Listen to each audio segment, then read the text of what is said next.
ভাইকে অনেক ধন্যবাদ করবার জন্য ভাই পানি দিচ্ছে সবাইকে। কাবুল ভাই আন্তরিকভাবে শুভেচ্ছা জানাই। তীব্র গরমে অতিষ্ঠ জনজীবনে বিশুদ্ধ পানি ও খাওয়ার স্যালাইন বিতরণ করেছে লক্ষ্মীপুরের রামগঞ্জ উপজেলা পরিষদ নির্বাচনের 22 চেয়ারম্যান পদপ্রার্থী কামরুল ইসলাম বিএসসি।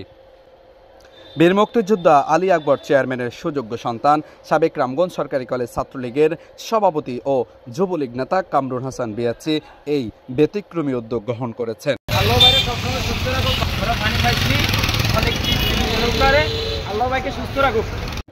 সোমবার দুপুরে রামগঞ্জ টাওয়ারের সামনে থেকে শুরু করে অসহায় পথচারী ও রিক্সা চালকদের হাতে এই পানি ও খাওয়ার স্যালাইন তুলে দেন।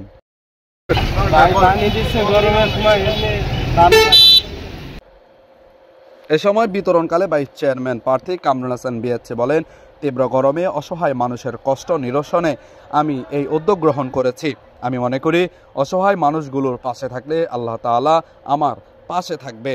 তিনি আরও বলেন, আমি প্রতি বছরই এমন উদ্যোগ গ্রহণ করে থাকি, সেই ধারাবাহিকতায় এই বছরও করেছি।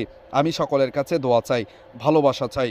আমি নির্বাচিত হলে দলমত নির্বিশেষে সকলের পাশে থাকার চেষ্টা করব এবং আন্তরিকতায় এগিয়ে আসব। পারভেজ হুসাইন, আমার টিভি।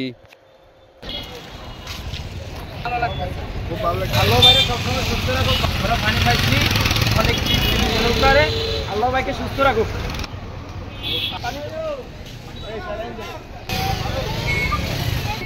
ভাই